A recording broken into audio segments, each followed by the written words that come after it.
warahmatullahi wabarakatuh. Perkenalkan, nama saya Zuhratul Ainia, NIM 361930, semester 3 dari Prodi Manajemen Dakwah, Fakultas Usuluddin Adab dan Dakwah, Institut Agama Islam Negeri Pekalongan.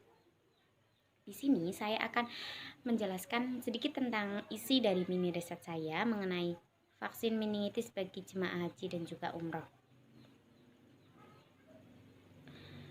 Vaksin berasal dari bahasa Inggris atau vaccine yang artinya suspensi dari bibit penyakit yang hidup, tetapi telah dilemahkan atau dimatikan untuk menimbulkan kekebalan yang ada di dalam tubuh. Vaksin yaitu suatu badan yang terbuat dari kuman, komponen kuman, atau racun kuman yang telah dilemahkan maupun dimatikan. Pemberian vaksin akan merangsang tubuh untuk membuat antibodi. Istilah vaksin pertama kali dikenal ketika penyakit cacar mulai muncul. Sebelum abad ke-18, ahli pengobatan tradisional di Afrika, India maupun Cina telah berusaha melakukan pencegahan terhadap cacar air melalui metode variolation atau inclusion. Vaksinasi merupakan tindakan memberi vaksin untuk merangsang pembentukan imunitas secara aktif pada tubuh seseorang sehingga akan didapatkan kekebalan aktif. Jadi ada dua kekebalan yang ada dalam tubuh kita. Yang pertama itu kekebalan aktif dan selanjutnya itu kekebalan pasif. Kekebalan pasif itu diperoleh oleh luar tubuh, bukan dibuat oleh tubuh kita sendiri. Sedangkan untuk kekebalan aktif itu melalui atau diperoleh dari tubuh kita sendiri, seperti halnya melalui pemberian vaksin. Adapun jenis-jenis dari vaksin itu, yang pertama yaitu vaksin hidup atau live attenuated vaccine. Vaksin atau kuman yang terdiri dari kuman yang dilemahkan atau dimatikan masih termasuk antigen namun tidak patogenik. Contohnya virus polio oral. Yang kedua itu vaksin mati atau kill vaccine. Vaksin mati jelas tidak patogenik dan tidak berkembang biak dalam tubuh. Oleh karena itu diperlukan pemberian secara berkali-kali. Selanjutnya rekombinan. Susunan vaksin membutuhkan epitop organisme yang patogen. Lalu toksoid, bahan yang bersifat imunogenetik yang dibuat dari toksin kuman. Lalu vaksin plasma DNA atau plasmid DNA vaksin. Vaksin ini berdasarkan isolasi DNA mikroba yang mengandung kode antigen yang patogen dan saat ini sedang dalam perkembangan penelitian.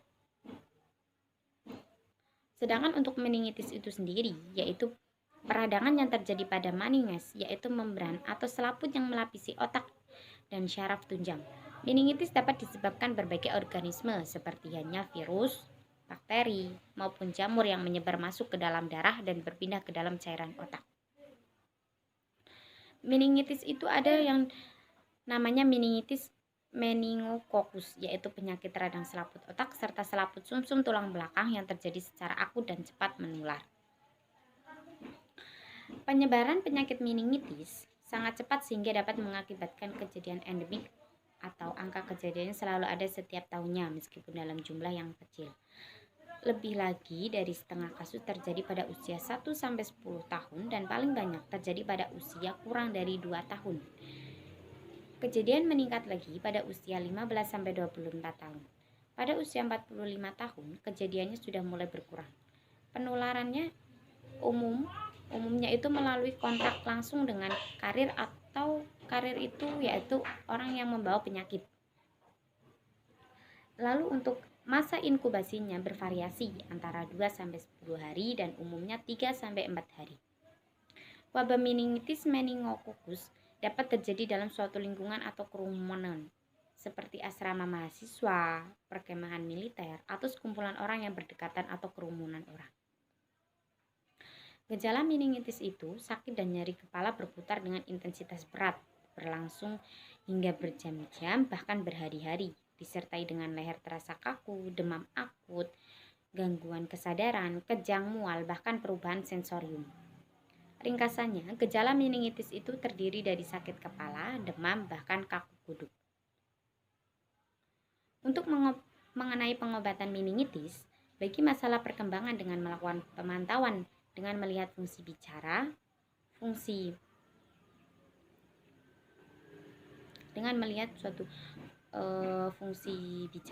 pendengaran maupun juga fungsi penglihatan. Jika ada gangguan tubuh kembang lainnya, dapat dilakukan fisioterapi. Apabila diberikan pengobatan secara cepat, maka jumlah penderita yang meninggal akan berkurang, atau jumlah orang yang menderita dan lalu meninggal itu akan sedikit begitu. Lalu yang disebut dengan vaksin meningitis itu yaitu vaksin yang diwajibkan bagi calon jemaah haji apabila akan melaksanakan ibadah haji maupun umroh untuk melindungi resiko tertularnya meningitis meningokokus, suatu infeksi yang terjadi pada selaput otak dan sumsum tulang belakang serta keracunan darah. Manfaat vaksin meningitis yaitu untuk menciptakan sistem kekebalan tubuh dari penyakit yang disebabkan oleh bakteri. Selain diwajibkan oleh pemerintah Arab Saudi, meningitis diwajibkan karena pernah terdapat kasus pada jemaah haji yang sedang melaksanakan ibadah haji. Bakteri ini ditularkan dari orang ke orang melalui tetesan sekresi pernafasan atau tenggorokan. Efek samping dari penggunaan vaksin meningitis yaitu yang pertama, terdapatnya pendarahan setelah menerima vaksin meningitis. Yang kedua, terjadinya demam ringan usai diberi vaksin merupakan salah satu efek samping yang wajar dan sering terjadi pada orang yang baru diberi vaksin atau imunisasi. Yang ketiga, perasaan lemah yang tidak biasa sering muncul pada orang yang baru menerima vaksin meningitis. Yang keempat, efek samping yang lain yaitu terdapat rasa gatal, kemerahan, bahkan benjolan atau bengkak di area tempat injeksi vaksin.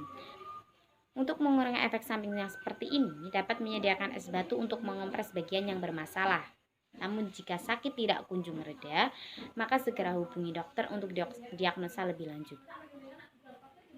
Pemberian vaksin meningitis kepada mereka yang akan melaksanakan ibadah haji maupun umroh merupakan suatu keharusan yang ditetapkan oleh pemerintah Indonesia maupun pemerintah negara lain. Imunisasi atau vaksinasi meningitis sengaja diberikan dengan tujuan melindungi para calon jemaah haji dan umroh agar tidak tertular penyakit meningitis sewaktu berkunjung ke Arab Saudi. Saat musim haji dan umroh, Arab Saudi merupakan tempat berkumpulnya umat muslim dari seluruh penjuru dunia. Menularnya penyakit salah satunya meningitis. Itu menjadi suatu potensi yang sangat besar karena selain itu, vaksinasi juga merupakan persyaratan internasional yang sesuai dengan pemerintah Arab Saudi bagi setiap orang yang akan melakukan kunjungan ke negara tersebut. Hal tersebut bertujuan untuk meminimalisir ancaman masalah kesehatan serta menjaga kelancaran ibadah haji dan umroh. Pemberian vaksin dapat menekan korban jiwa akibat dari keganasan penyakit infeksi selaput otak. Sudah banyak orang yang meninggal akibat meningitis. Terlebih sebelum ditemukannya vaksin ini, dengan adanya vaksinasi setidaknya dapat menurunkan angka kematian yang disebabkan oleh meningitis dan memperlambat penyebarannya sehingga dapat dibatasi. Vaksinasi juga melindungi jamaah haji dan umroh agar tidak membawa penyakit meningitis kembali ke Indonesia. Bila tidak divaksin, mereka yang sudah terjangkit meningitis akan menjadi karir atau penyebar dan membawa bakteri ke populasi yang lebih besar. Umumnya, gejala dari meningitis yaitu nyeri di leher, nyeri di kepala, leher kaku, kulit kemerahan, bahkan penurunan kesadaran hingga kejang-kejang. Sehingga seringkali beberapa orang tidak mengenalinya dan mengira hanya terserang flu biasa. Selain melindungi jemaah agar tidak membawa penyakit, vaksinasi juga dimaksudkan agar penyakit tidak menyebar di Arab Saudi dan negara-negara lain di luar negara Afrika. Mungkin itu saja yang dapat saya paparkan. Kurang lebihnya mohon maaf apabila ada kata-kata yang kurang pas atau kurang berkenan, saya mohon untuk dimaafkan. Wassalamualaikum warahmatullahi wabarakatuh.